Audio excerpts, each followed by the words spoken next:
So you wish to send your enemies to the Shadow Realm faster than Yugi can summon Exodia.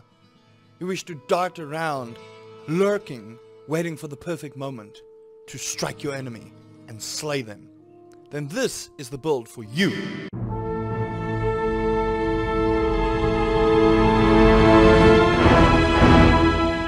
Welcome everybody, my name is Rusty Pielover, ginger streamer, professional high-pitch screamer, entertainer extraordinaire. And welcome to the Diablo 4 Rogue Shadow Stalker Build. So just to give you an idea of what we're going to be doing, we're going to be focusing on the shadow tree as well as some shadow imbuements to make sure that you dart in and out of the shadows, utilize shadow damage to gain an advantage over your enemy and quite possibly destroy them in one fell swoop.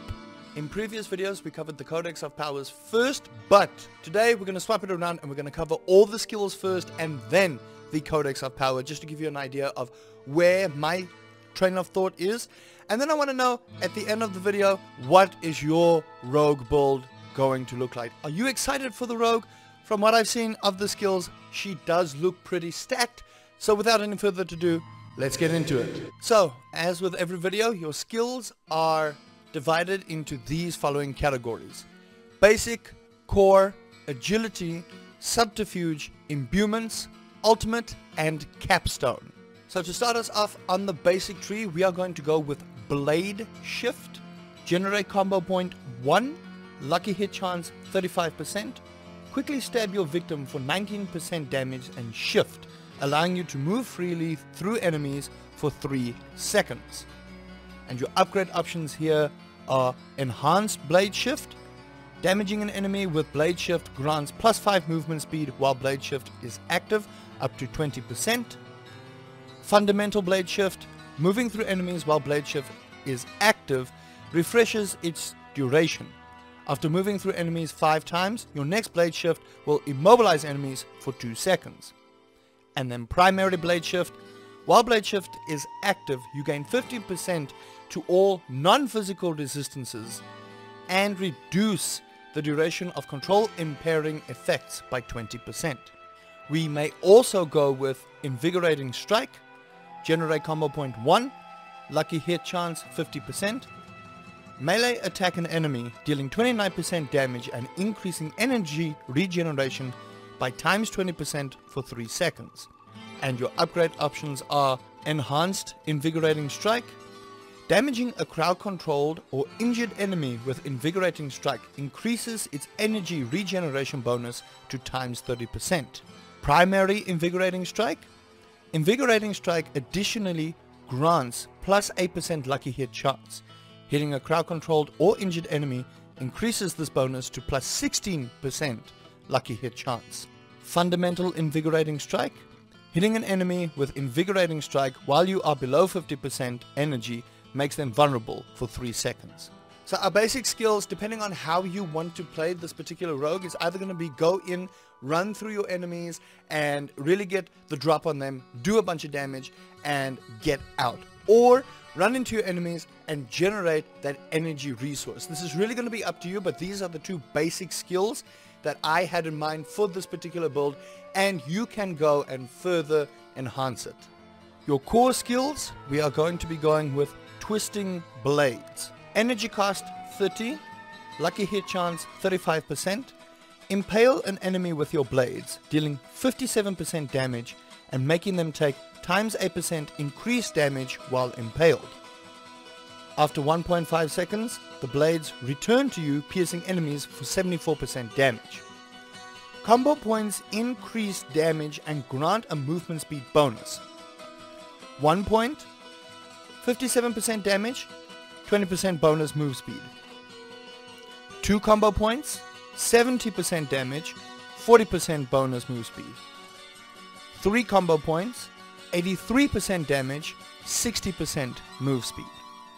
And our upgrade options are Enhanced Twisting Blades. Twisting Blades deal times 30% increased damage when returning. Improved Twisting Blades.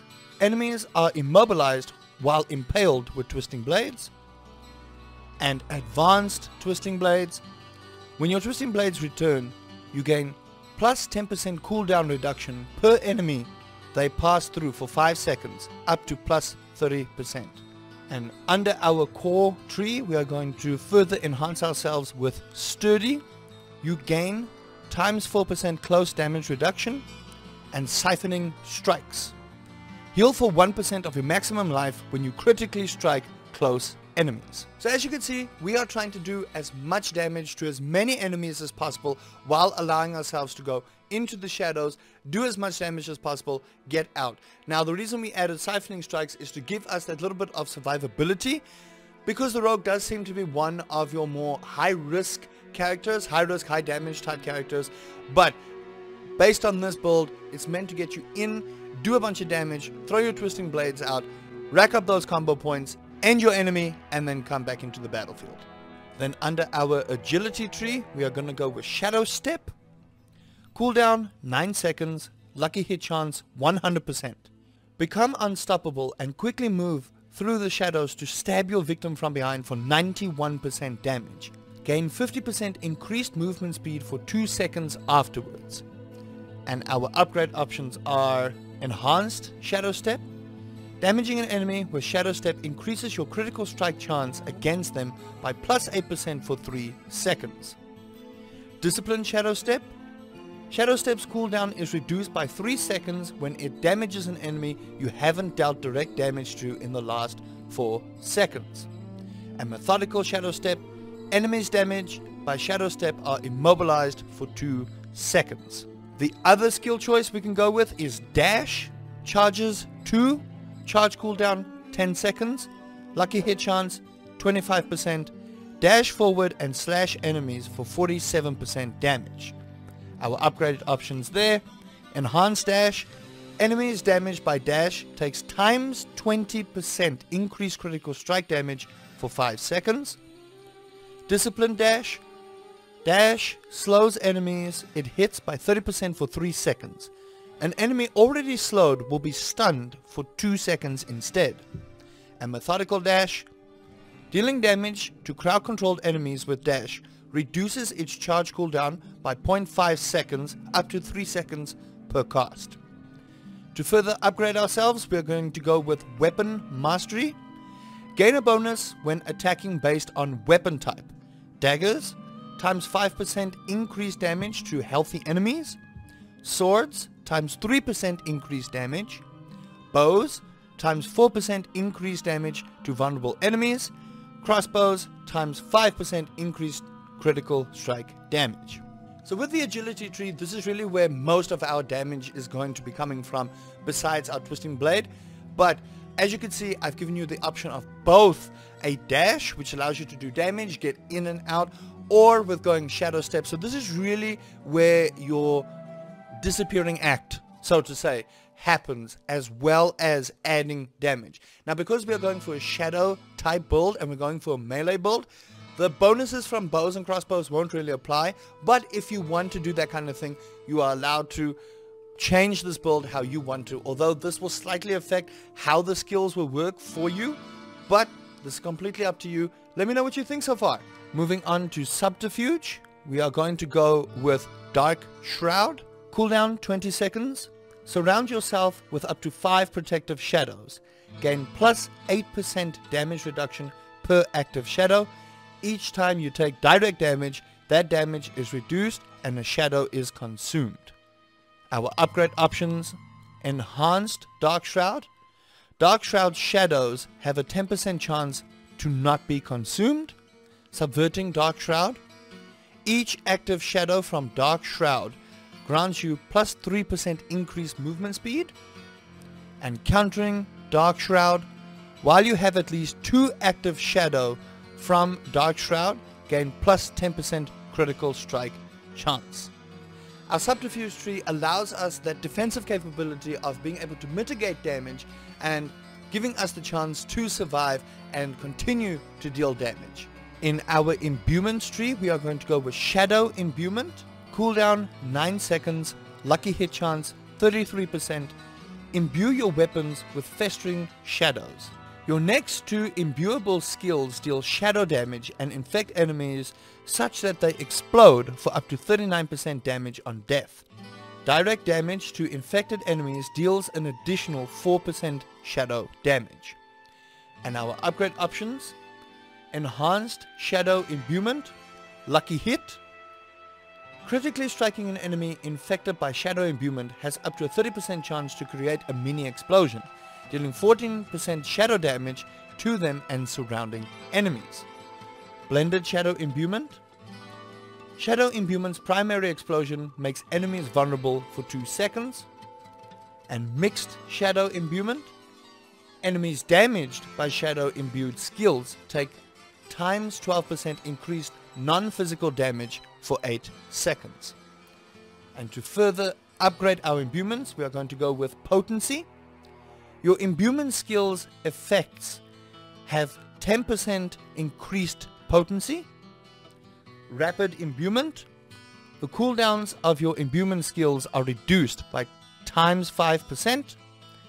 Trick Attacks, Lucky Hit. Up to a 5% chance to apply a random equipped imbuement skill effect when dealing direct damage. And Precision Imbuement. Imbued skills gain plus 5% increased critical chance struck. Shadow Crash, Lucky Hit.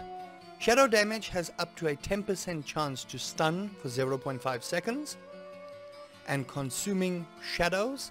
Each time you kill an enemy with shadow damage, you generate 10 energy. So this is where our shadow damage will start to come more into play. And as you can see, working along with dash and with your subterfuge and with everything else in the previous skills, you can see where a lot of this crowd controlling burst damage is going to come from the rogue, especially with the applied imbuements from your shadow tree. So this is really going to give you that crowd control burst damage that you are looking for to deal with hordes of enemies and really get in there, do a ton of damage, and just watch your enemies get sent straight back to hell. And then under our ultimate, we are going to go with Shadow Clone. Cooldown 60 seconds. Your shadow mimics your actions for 15 seconds. The shadow deals 60% of your damage. And to further upgrade that, we have Prime Shadow Clone. You are unstoppable for 5 seconds after casting Shadow Clone. Or Supreme Shadow Clone. Your Shadow Clone deals an additional 20% of your damage. So right over here with our ultimate, we are going to all in on getting a Shadow Clone, which is basically another one of us to do the same things we do. So can you just imagine the amount of disgusting shadow damage you are going to be able to do, especially if there are numerous amounts of enemies. Dealing shadow damage, allowing it to spread across multitudes of enemies, being able to go in there, deal a bunch of damage, have these enemies explode in a glorious shadow ball is going to be absolutely wonderful. And under our capstone, we are going to go with Close Quarters Combat. Damaging a close enemy with ranged or melee skills each grant a plus 5% attack speed bonus for 8 seconds. While both attack speed bonuses are active, you gain Lucky Hit. Dealing direct damage to a crowd controlled enemy has up to a 75% chance to generate 10 energy and deal times 15% increased damage. So as we went over this is our Shadow Tree build. This is absolutely disgusting in terms of crowd controlling and dealing an insane amount of burst damage while being able to not only heal yourself and mitigate damage to shadows, it also allows you to get in and out as quick as possible without taking too much damage. Now obviously this is going to be for a later build, but we have yet to explore the Codex of Power that's going to further enhance your ability to deal an insane amount of damage. So our Codex of Power is also divided into these categories: defensive, offensive, resource, utility, and mobility. As you can see, these are the armors and weapons that you can slot your aspects into under each category. Under defensive, we are going to go with either Aspect of Disobedience. You gain 0.25% increased armor for 4 seconds when you deal any form of damage, stacking up to 25%. Enshrouding Aspect. Gain a Dark Shroud Shadow every 3 seconds when standing still. Each Dark Shroud Shadow grants 2% increased damage reduction. Aspect of Uncanny Resilience. Whenever you trigger a lucky hit, gain times 5% increased damage reduction for 5 seconds up to a maximum of times 15%. Under our offensive aspects, we are going to go with rapid aspect. Basic skills gain 23% attack speed. Aspect of corruption. Your imbuement skills have a times 20% increased potency against vulnerable enemies. Aspect of encircling blades. Flurry damages enemies in a circle around you and deals times 8% increased damage. Aspect of volatile blades. Twisting blades cause an explosion when they return to you, dealing a number of damage and a number of additional damage based on the distance the blades travel, up to 5 meters, and a number of total damage. Our resource, energizing aspect. Damaging an injured enemy with a basic skill generates 5 energy. Under our utility, aspect of shared misery, lucky hit. When you hit a crowd controlled enemy, there's up to a 30% chance for that crowd control effect to spread to another unaffected enemy. And mobility, we can either go with Ghostwalker aspect, you may move freely through enemies while below 40% total life. And Wind Striker aspect, critical strike grants 8% movement speed for 1 second. The duration can be extended. And that right there is the Shadow Stalker Rogue build. This right here is going to give you not only a ton of speed to be able to dash through your enemies, but allow you to do an insane amount of crowd control and explosion damage, also allowing you to not only heal yourself but mitigate damage using your clones. And further adding armor aspects as well as weapons aspects, you're going to be able to send your enemies to the Shadow Realm. Now that being said, check out the link in the description as well as in the pinned comments for the Diablo 4 builder where I get all my information from, and let me know what is it that you would change about this build, because there's a lot we can do with the Rogue. A lot of different mechanics, different builds that you can do. I went purely with the Shadow aspect because this seems to be a lot of explosive damage, quick damage, and enormous amounts of damage. I can't tell you how much I've said damage, but it's a lot of damage. Let me know what you thought about the build. Let me know what you would tweak. And I look forward to your build. Are you excited for the Rogue? Are you excited to be taking the blades to your enemies, stabbing them in the back, and watching them fall before you? Or are you going to change it? Let me know down below. Thank you everybody so much for watching. I hope you did enjoy that. Please do consider leaving a like, subscribing for more Diablo 4 content, as I will be covering more potential builds. And remember, these are potential builds. These are not 100% confirmed. We don't know what is going to be nerfed, what is going to be buffed, but these seem to be pretty much set in stone. But let me know, what are you going to be doing with your Rogue? Are you going to stick to this build? Are you going to do something else? You know, the comment section's there. Use it. If you haven't checked out my previous video, please check it out. It's right over here, the Frost Sorceress build, if you're interested in the Sorceress. If not, let me know about your Rogue. Until then, Sanctuary awaits.